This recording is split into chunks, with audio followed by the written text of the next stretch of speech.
سلام ጥዕና ሃበልና ፍትዋትን ክብራትን ቤተሰብ ትግራይ ብሮድካስት ሰርቪስ ንዕለተ ሰንበት 8 የካቲት 2018 ዓመተ ምህረት ዝተዋደዱ ሓድሽቲ ዋናዊ ሓበሬታታት ሒዝና ለኩም ቀሪብና ኣለና ሓበራው ጻንሒትኩም ሳናካውን ብምዕዳም ናብ ዝርዝራቶም ተሰጋጊርና ኣብ መንጎ መሪሕነት ትግራይን አዲስ አበባን ዝርርብ ስልክ ተኻይዶም ሕርያ ህዝቢ ትግራይ ሰላም ምዃኑን ብኽልቲኡ ገጽ ዘላ ፈላላያት ብሰላም ክፍታሕ ላዕለዋይ በዓል ስልጣን ጊዜያዊ ምሕዳር ገሊጹሎም بخالي وغان ኤርትራን ኢትዮጵያን ናብ ዝርርብ የምርሓለዋ ኣብ ዝበሃለሉ ዘሎ ወቅቲ ሰራዊት ኤርትራን ሰራዊት ኢትዮጵያ ምላሽ መሃቡ ተሰሚዖም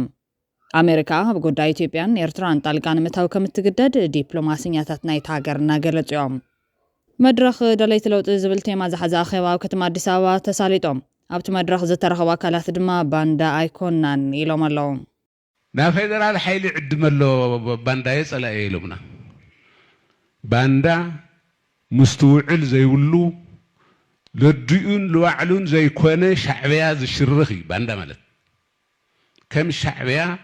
صلاي تግራይ صلاي ኢትዮጵያ የለን ፌደራል መንግስቲ ኢትዮጵያ መንግስትና ሀገርና ውዕል ለና ሕገ መንግስት ለና ዘተአሳስር ምስ ፌደራል መንግስት ምስራሕ أفتو علم زرقين زمسكران وعل تدركانا هزبخان نمنت كان كبري موحس مكلاس هزبا والنتي بخالي وغان حبرات إمارات عرب أو إثيوبيا وتدراوي معسكر تهانت كم زلا دحر مقلعو مع غاب كنبر الله مشبشاب تجميرهم بخالي حبريت إسرائيل لابتن إمارات زقات ما زلغلو لاو أو إثيوبيا نمتكا من قصاصات كم جمرت تغالي علون بايزو 1 مليون حزب دحرت في خات حزب تግራይ يبزح خافت تطفي وحدي وحدي مالتيني وحدي ما تكون او كادت عدل مثال اسرائيل تحكا حدا سب دحرميتو ناشنال نو انا حاول داخلك حدا سب دحرميتو واوي زخون عسكري يكون تزيموتيس زخون انا حزن معاتي زول كودلك بز درجه نرخصو يبان مرخص كيكون كاو 10 مليون 1 مليون ينقص ስለዚህ ካብ 10 ሚሊዮን ክጠፈካ 1 ሚሊዮን ክጠፈካ ብخساره ካልኩሌሽን ሕገርካ ይኾንካ 1 ሚሊዮን ክጠፊካ ኣውጠጠው ተብሎ ኩናት ተገዲድካ ተኣተኾን ኽእል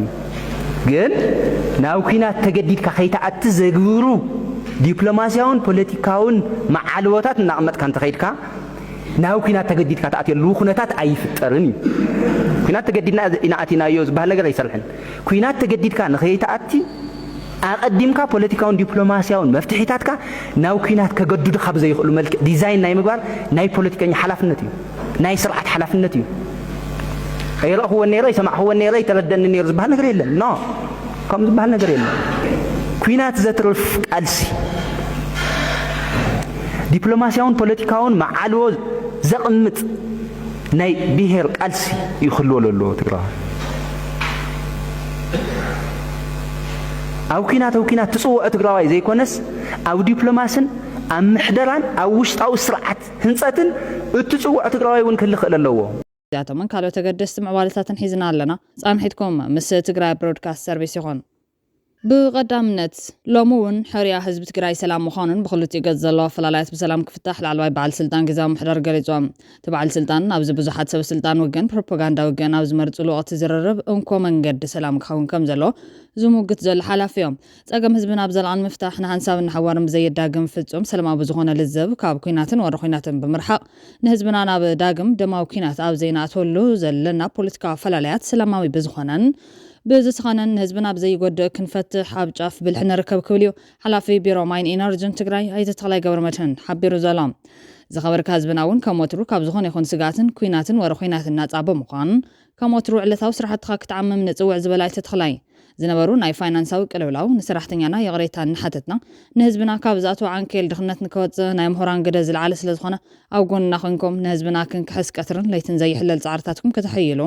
ዝተራዩ ፖለቲካዊ ኣፈላላያት ንክቕህሙ ዝለዓለ ብፅሒት ኣብ ኢድኩም ስለ ዘሎ ኩሉ ተበርክቱ ሓገዝኩም ከምቲ ዝተለመደ ብዝዓዝዝ ኣስተዋፅኦም ኣይፈልየና ዝብል መልእኽቲ መሓላሊፉሎም ከምዚ ዝኣመሰለ ውርዚ መልእኽቲ ኣብቲ ብሸነኽ ኣዲስ ኣበባን መቐለን ዘሎ ፖለቲከኛታትን ኣዘዝቲ ሰራዊትን ናይ ቃላት ኩናትን ቀሊል ዘይበሃል ለውጥ ተኽሲ ኣብ መንጎ ደቂ ትግራይን ኣብ ዘካይዱሉ ዘለዉ ወቅቲ እዮም ተወለድቲ ኣምሓራ በትን ኮይኖም ተዋጊኦም መላምል መናእስዮም ምሳለቑ ህዝቦም ግዳይ ኩናት ምስ ገበሩ ዳርጋ ን3 ዓመታት ዘካይድዎ ኩናት ለውጢ ዘይብሉ ዝነበረ ኣፈላልያቶም ኣጋዲዱ ጠጠው ዘብል ኣካል ሲዩን ይቕፅል ኣብ ዘለሎ ወቅቲ በቲ ዝተፈጠረ ኩነታት ብጣዕሳ ይበኺሎም ካብዚ ምምሃር ዝተሳኖም ናይ ትግራይ መራሕቲ ፖለቲካን ኣዘዝቲ ሰራዊትን ትግራይ ድማ ትንዕትና ኣብ ዝበሃሉሉ ዘለዉ ወቅቲ ግደፉ ኩናት ኣይትበሉ ሰላማዊ መፍትሒ ኣልሽ ዝብል ትግራዋይ ቁጥሩ እናበርከተ ይዝርከብ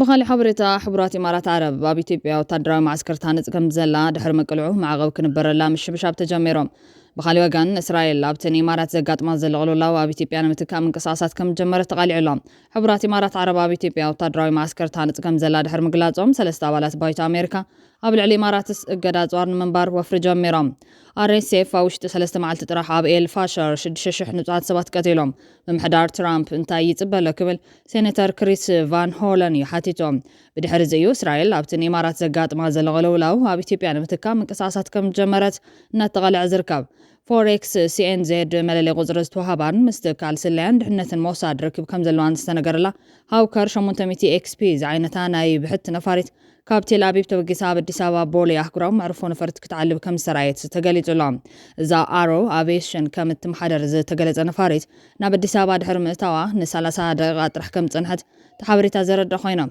كاب بدي سوا بزوت أسلو ساعتون كتا ناب إسرائيل كم استملسيو تاب مربب حبريتا مكتتال بررا فلايت تراكرز بنطور استعمت أسئلة زرقاقت تا نسالة سادة غاطرح معرفون فرت بولي أدي سوا زوردت نفارت مخنيات بررا بنطور كوانتزي تقليد خمز عينت نحاتير جزي بررا مبزحتي وان عبيت دبلوماسيا وملخصتاتن فوليات نايت لخو برراتات طرح زكاير بمخانم ناب منقست إثيوبيا زغنع فوليت لخو كل وكم زغلي زمان إسرائيل مس حبرات إمارات عرب بمخان نابزوا قرن أفريقيا زلوا عرب حتى محاس أب سطور نطفتات من لاز فلت كوينام كابز حلف غربا سمنا جميروغن بسعودن تركن زمرح كالي تمرات أب زوبا بسفحين قصاص بمهلاو علامات بررا مز قداي ستحازك يكون كم زي ترفي زمان الزينازي أو قصات محورة من رخبيتات سفح ذاته كتعنا العلولا استفلالي حساب ريتان فتير زركب خوينو تامس موساد متأسار كم زلواز تقلت فليت نفاريت دحرس توسنو دقايق كاودي سوا موتا مستابايتا زل زباب بوليتكا وطرت تدميرو سقات زفتر ترقم كله كم زخاليوم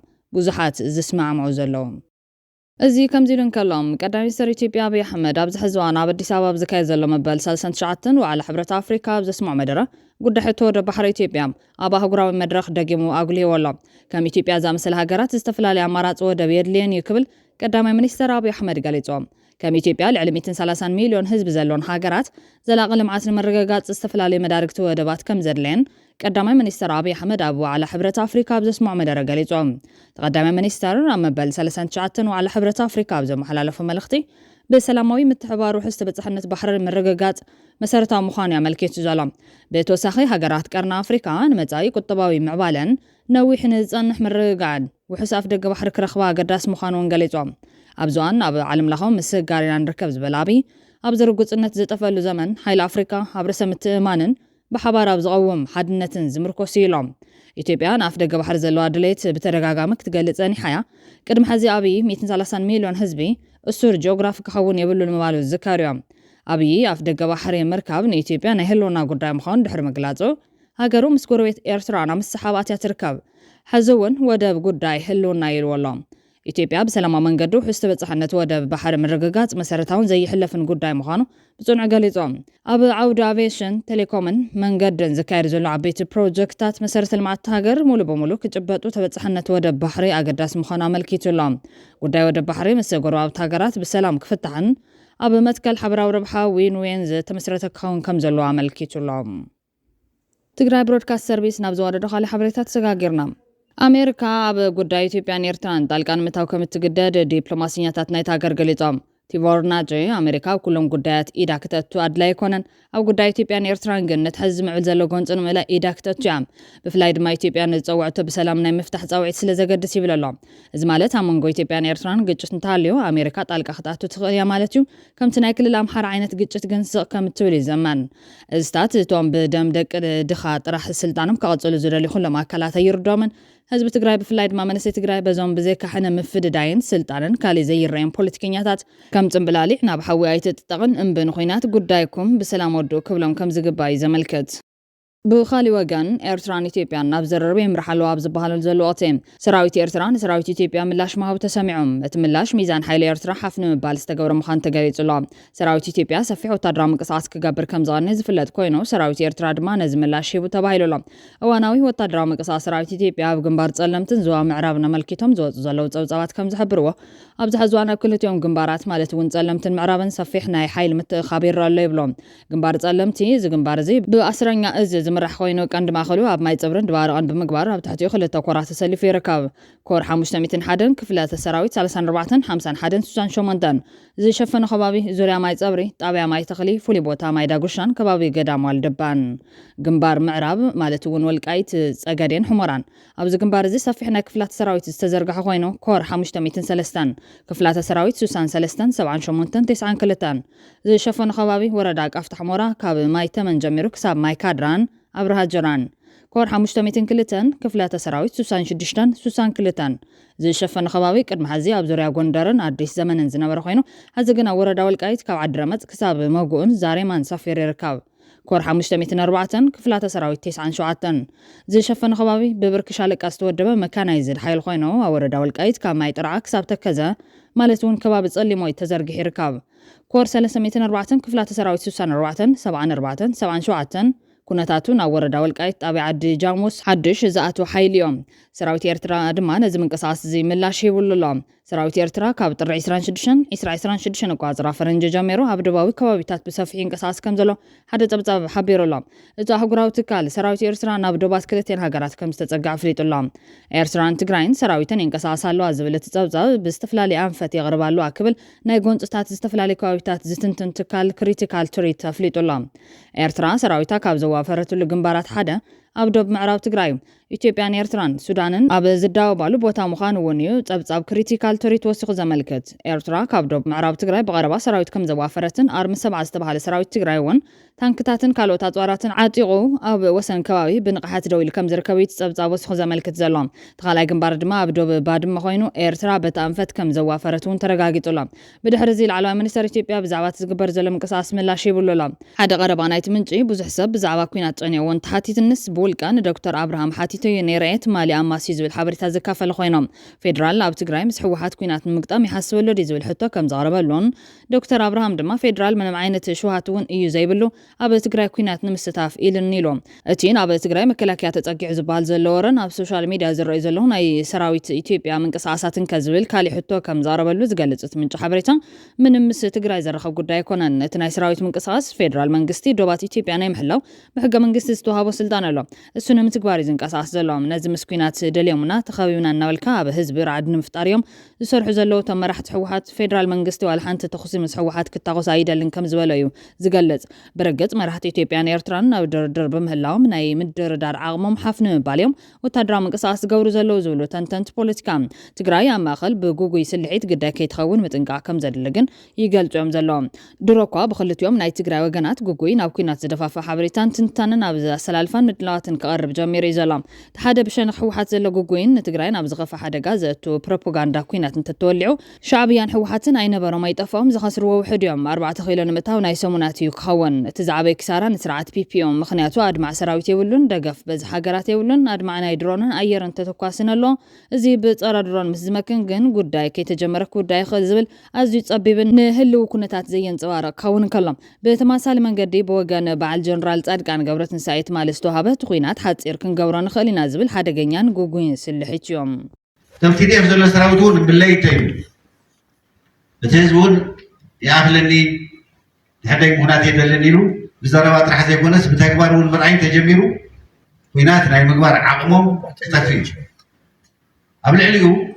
ኣብ ትግራይ ዘሎ ፀገም ናይ ትግራይ ጥራሕ ፀገም ኣይኮነ ናይ ሙሉ ኢትዮጵያ ፀገም እዩ። ምስ ማእኸላይ መንግስቲ ንተሓባበር ኣለና ኢልና ኣለና። እዚ ብዕሊ ውዕል ፕሪቶርያ ኣፍሪሶም ሻዕብያ ዓዲሞም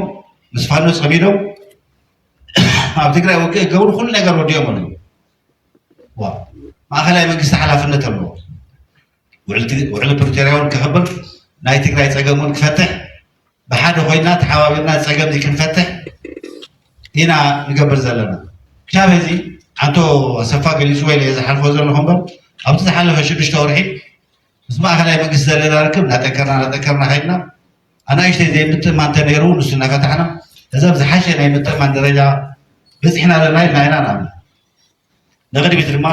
صراحتنا كنا جينا كنصرحنا هنا نعم زون حدا عوي حي دبلوماتي كوميونيتي كل ما نفسنا ريو زيد خكلا جايو راح ما يجيكم مجلس كم تقولون لكم تحسبوا لكم بر سبونا جاركم تقولون لهم يوم لا زون حدا حي لذي بزياتهم كل ما كان جينا أو تقرأي هناك نتركوا عدل عبي نقرب ما يحيدون وأنا على ما نزل نعرف هناك تكبر هينو كنقول بناتهم تلي سبحان ياخذ مجدي تعرف زي فقدوا تقينهم أنتي تكبر هناك بتعم حسير بنشتي واقع زفتح كل جورا لنا توم وين جلنا تات تنتشي لموسيوم نسال بينهم عقب زقافة الهونات كن فتر كن سعر لنا ዘሎ ኩነታት ጭቡጥ ኩነታት እንትንግምግም ናይ ርሑቕን ቀረባን ተሳተፍቲ ተሓዋዊሶምዎ ንዓናን ተጋሩ ዝምልከቱ ኣሰላልፋታት ክልተ እዮም ዘለዎም ቀዳማይ ብብልጽግና ዝምራሕ ናብ ትግራይ ክዘምት ዝደሊ ሓይለ ኣብዚ ዓረብ ኤምሬት ክልላት ኢትዮጵያ ስምረት ቲፒኤፍ ካልኦት ብዙሓት ምስኡ ዝዓስሉ ዝፈለጥናዮምን ዘይፈለጥናዮምን ክህልው ይኽእሎም ንዓናን ተጋሩ ግና ናይ ማእኸላይ መንግስቲ ዝመርሕ መሬት ምዕራብ ዘሕድገና ህዝብና ዘመዛበለ ጽንተታዊ ወራር ፈጺሙ ዝጨፍጨፈልና ሕዚ ድማ ብዝተፈላለየ ናይ ቁጠባን ናይ ስነልቦናን ኩነታት ዝሓስየና ዘሎ ሓይሊ ምዃን እዮም ዝተሰለፉ በዝሖም ብዘይገድስ ዝዓጠቑ ዕጥቂ ብዘይገድስ ብሓሳብ ዝብለና ብዘይገድስ እታ ዘይትቕየር ትኽክለኛ ባህሪኡ እዚኣ ካልኣይ ብሕወሓት እትምራሕ ትግራይ እታ ካልኣይቲ ተሰላልፋ ድማ እዛ ንነብረላ ዘለና ትግራይ ኣብዚ እውን ብድሕሪ ሻዕብያ ይሃሉ ሳዑዲ ምስ ፋኖ ይስርሑ ምስ ሱዳን ግዝያዊ መንግስቲ እምበር ንሕና የለናን ዋላ እንትበሉ ሓቂ ትግራይ ድሌታ ይኹን ዘይድሌታ ስዕረታ ይኹን ዓወታ ብሕወሓት ይዝውሰን ዘሎ ካልእ ሳልሳይ መማረፂ እውን ኣንፈት የለን ማንም ተቢዑ እዚኣ እውን ትካልያ ዝብል ተባዕ ወይ ድማ በሊሕ የለን ኣብኡታት ዕንክሊልካ ምባልን ንባዕልኻ ካብ ምብልላዕን ወፃኢ ስለዝኾነ ድማ ኣብ ትግራይ ዝውላዕ ኩናት ይትረፍ ኣብ ሰዓታት ኣብ ዓመታት እውን ይውዳን ውዕሊ ፕሪቶርያ ነቲ ቀጥታዊ ኩናት እምበር ነቲ ብዘይ ኳሕኳሕ ዝግበር ኩናት ጠጠው የብሎን ብሓይሊ ዝተጎወጠ ግዛት ትግራይ ክምለሰ ይከኣለን ካብ መረበቱ ዝተመዛበለ ህዝቢ እውን ውሕስኖ ተሓልዩ ናብ መረበቱ ክምለሰ ይከኣለን ተጋሩ ኣብቲ ሃገር ዝውክሎም ሕጋዊ ኣካል የለን እሞ ከም ኢትዮጵያውያን ዝረኣይሉ ኩነታት ኣይተፈጠረን ትዕፅዋን ክባን ብዘይ ናይ ጥይት ድምፂ ቀፂሉ ኣሎ ብሓደ ገጽ ትውዕሊ ንመንቀልታት እቲ ደማዊ ኩናት ከኣልዮም ስለዘይከኣለ ብኻልእ ገጽ ድማ ቶም ኣርሓታት ኩናት ሓዲኦም ንሓዲኦም ከየጥፉ ክድቅሱ ስለዘይኽእሉ እቲ ኩናት ብኻልእ መልክዕ ክቐጽል ግድን እዮም ስለዝኾነ ድማ ትውዕሊ ብግዝያዊነት ጠጠው ኣቢልዎ ዝነበረ ቀጥታዊ ኩናት እውን ብዘላቕነት ውሕስ ክገብሮ ኣይከኣለን እሞ ኣብ ትግራይ ዳግማይ ኩናት ከም ዝውላዕ ንማንም ብግልፂ ዝረአ ዝናብ ዝሰረበ ደመና ክረምቲ ኮይኑ ኣሎ ናይቲ ዝመፅእ ኩናት ጠጃእቲ ወፍሮም ኣብ ሰዓታትን መዓልትታትን ዛዚሞም ብቐፅበት ዓወት ከም ዝሓፍሱ ብርግፀኝነት ይዛረቡ ኣሎ ተንተንቲ ፖለቲካ ግን እቲ ኩናት ዳግም እንተተወሊዑ ይትረፍ ኣብ ሰዓታት ኣብ ዓመታት እውን ዝውዳ ኣይኮነን ምክንያቱ እቲ ዝግበር ደማዊ ኩናት ኣብ መንጎ ሕወሓትን ብልጽግናን ጥራሕ ዝተሓፀረ ስለዘይኮነ እቲ ኩናት ከምቲ ዝሓለፈ ዓለማውን ዞባውን መልክዕ ክህልዎ እዩ ናይ ዕራብን ምዕራባውያንን ኢድ እታውነት ዘይተርፍ እዮም ብፍላይ ሻዕብያ ቀጥተኛ ተዋሳኢ ከም ዝኾነ ግልጽ እዮም ከምታ ናብ ሓዊ እናበረረት እታቱ ጽምብላልዕ ናብ ኩናት እናበረረ ንክኣቱ ዝገብር ቆለ ስለ ዘለዎ ጥራሕ ከይኮነስ ንባዕሉ እውን ብቐጥታ ይኹም ተዘዋዋሪ ስለ ዝጸልዋ እቲ ተሳትፍኡ ግን ሕወሓት ወይ ብልጽግና ንክዕወቱ ዝገብር ክኸውን ኣይኽእልን ብዝካለ መጠን እቲ ኩናት ክነዋሕ እሞ ክልቲኦም ክዳኸሙ ህዝብን ዓድን ከዓኑ ክገበር ምክንያቱ ሓዲኦም ተተዓዊቶም ቀፂሉ ዝውቃዕ ባዕሉ ከም ዝኾነ ፀቢቑ ስለ ዝፈለጥ ኣብቲ ኩናት ሕወሓት ኮነ ካልኦት ኣካላት ሙሉ በሙሉ ከም ዘይዕወቱን ከም ዘይሰዓሩን ኮይኖም ንነዊሕ እዋን እናተዋግኡ ንክቐፅሉ ምግባር ዕላምኦም እዚ ዕላማ ተሳኺዑ ማለት ንሻዕብያ ዓብዪ ዓወት ንህዝብታት ትግራይን ኢትዮጵያን ድማ መወዳእታ ዘይብሉ ዕንወት ይከስዕብ ብፍላይ ኣብ ልዕሊ ህዝቢ ትግራይ ዘስዕቦ ፅንተትን ዕንወትን ኣዝዩ መስካሕክሒ ክኸውን ስለዚ ከምዚ ዓይነት ዕብዳን ጠጠው ክብል ሓላፍነት ኩሉ ትግራዋይ ምዃኑ ይግለጽ እዩ ዘሎ بخالي حبرتا منغو مريحنا تقرأنا دي سابان زرر بسلك تخايدو توهايلوم جنرال تادسة سلك ملعال آبين نكبل جيتاتشو ردا خاسي سلام بناكلت يوم ناي سلك متعز أو دما أما يتقارو كم زالغو تزاربهم جنرال تادسة أبناي قد دايز ألم تزفل طيب اللينيلون قدام منيستر ملي سكبل أيتا جيتاتشو قاليتوم أنا ون التجامير زنواركوينات كي يقادد دويلالو سلك عازي نكبل قالي علام دحارنا ميديا وطيو زقالو زقنا بمسوعات دك هزبنا مزخخار مخانم مقلاتو كم زحزونا قاليتوم زحاد مرايات تيزمت زلو حدا قادك تقرأين ببوليتيكينياتاتهم زوهابو مخنياتن يوم حد سبيسفيك تستيقبل لتلقى ينيرو بيجت قديم دار تايتغور ماتيهم نزينا مسينا تمدسو خمسي وقال بلا ناتوار نعم اوتوماتيكال نعم بيجت تاتي after صحفي صحفنين توكاسون مكلكه ናብ ሰራዊትና ዝተኮስ ኮን ንሱ እቲ ናይ ጸለምቲ ተኳስ ንሱ بسلام ጸገማይ ይፈትሕ ይብሉ በተኩሲ የተኩስ ድማ ተኩስ ትመልስ ማለት ታራት ገብር መልስ ይተዋህቡ ስለዚህ ግዶፍታ ኢሎም ንሕና ኮይደለና መፈለሚያን መዛዘሚያን ዘይተፈልጠት ውግእ ጸለምቲ እያ ጌታቸው ነዚ ኩነት ይከታተሉ መንባሩ ኣብዚ ናይ ሕዚ ቃለ ምልልስ ገሊጾም ዘሕዝን ብዝብሎ ዛንታ ይጅምር ተዘሕዝን ቀድሞ ሰለስተ ሰሙን ነግረካለሁ ግጭት ከልዕሉ ከም ዝወሰኑ ካብ ውሽጢ ሰሚዕ ዝብልዎ ንሕና እንታይ ንብል ነርና تحت ግጭት ትሕቲ ኩናት ዘሎ ምትፍናን ዝበሃል ስትራቴጂ ነርና ኮንፍሮንቴሽን ይሃሉ ክቶታት ነቅርብ ግን ግጭት ግን ኣቮይድ ንግበር ግጭት ተልዓሉ ደው መበሉ ይፍለጥን ሕዚ ታዮም ገይሮም ትምታን ኣለዎም ፌደራል መጀስ ፌደራል ደኺሙ እዩ ፋኖባ ከተማታት ይቋፀሩ ኣሎ ብተግባር ታየሎ ማንም ዝትንትን የለን ዜናታት ናይ ሶሻል ሚዲያ ናርአዮም ዝዕሉ ኣብዚ ቦታ ተራእዩ እንደዚያ ተማሪኹ እንደዚያ ኣባ ኮይኑ ሶስት ተመስሪቱ ኤሚሬትስ ያምስ ኣሜሪካ ተባይሳላ ካሊክ ወሳዝ በጸፈት ወቅት ተቆሚጠምስ ናይ ትራምፕን ናይ መሐመድ ቢን ሰልማን ምቅርራብስ ኦል ኦፍ ሰደን ነቶም ትፔልፍ መርሕ ለና ዝብል ሰባት ከም ዓቢ ቦናንዛ ገይሮም ዝትንትንሉ ጸረና ጥራሕ ቅድዶም ዝኽእል መነጽር ኣሎ ትንታን ኣሎ ሰው ተመስርተም ግጭት እንጀምር ንግግሪው ንተሰራይት ታይሎም ምንሞ ፌደራል ከመይትን ክፈና ተረዳዲና ኢና መለስ ሓደ ግዜ ዝወለሉ አይ ኢሳያስ ሲ ይኖም ኢሳያስ ቅርሽና ቅፋን ማዕረግ ኾን እዩ ኢሉ ሓደ ሰብ ቃልኣት ይለ ወይ ስኻኻ ወይ ካልእ በዓል ስልጣን ዋ ንሽተ ኢኮኖሚክስ ንዝርዳእ ሰብ ከምዚ ዓይነት ቃል መችስ ክትኣቱ ይትኽእል ታይሉ ከምዚ ዓይነት ቃል ክትኣቱ ፍልይ ዝበለ ድንቁርና ይደሊ ይብሉ ከምዚ ዓይነት ቃል ተኣቲልካ ሓቂ ኢልካ ተተቐቢልካ ድማ ካብኡ ዝገደለ ድንቁርና ይደሊ እዩ ከማ ቃል ተኣቲሎም ፌደራሊት ክፈኩን እንደቶም እተው ዝበለ ናይ ፌደራል ሓላፍተ ነይሩ እሱ ድንቁር እዩ ተተቐቢሎም መተኸይሎም ድማ ካብኡ ዝገደለ ማለት እዚኣ ስለዝፈልጥ ንታደሰ ደው ይደሉ ሰሉስ ታደሰ ዘይትፈልጦ ተኮይኑ ብሓደ ኮይና ደው ነብሎ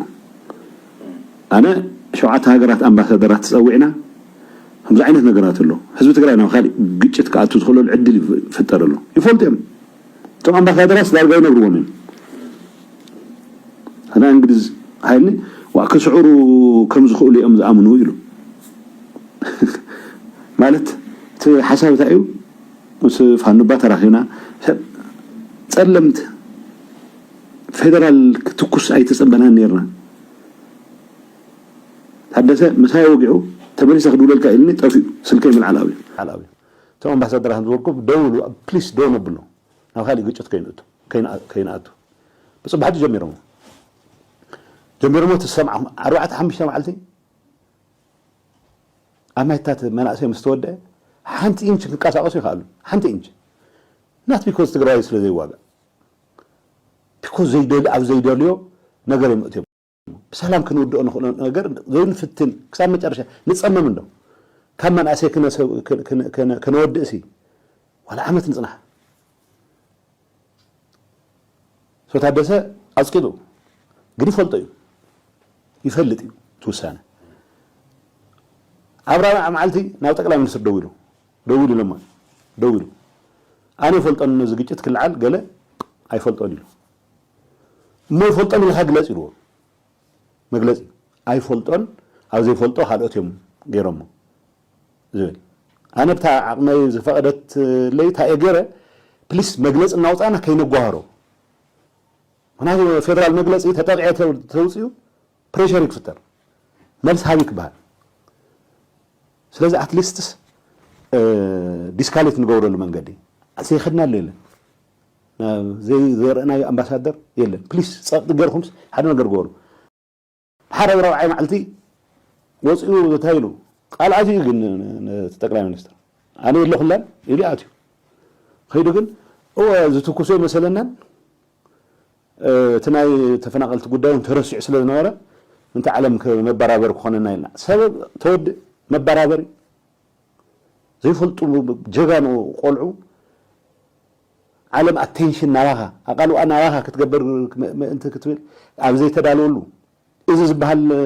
حاجه زي يقبرلو ترى اذا يفلت وقو ما عليك فرسني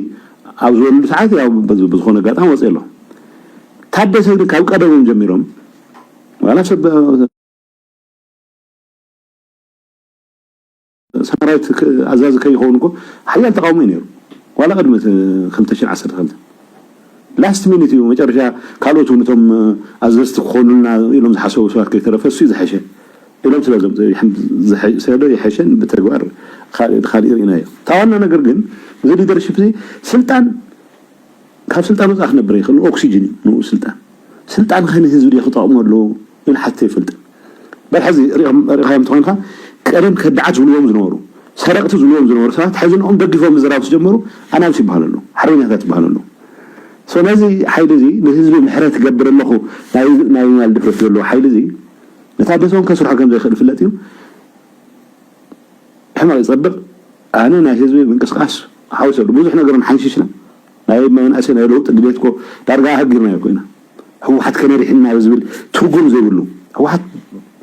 ሸልፊ እዩ ዝወዲ እሱ ተረድን በዚ ሊደርሺፕ ዝድሕን ህወሓት የለን ካልእ ጀነሬሽን ህወሓት ዝብል ስም ልዕለክ ቅፅል የተብሉ ወለን ጉድ ጽቡቕ ኣፍተን ጽቡቓት ናይ ህወሓት ታሪክ ቢውል ዝገብር ኣፍተን ሕማቃት ድማ ኣድረስ ዝገብር ሓይል ተመፅእ ጽቡቕ እዩ እዚ ሊደርሺፕ እዚ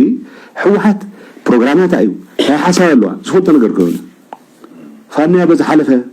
شعبيا مساوي توعيسو سود سان خدلنا حلف الزوج كوي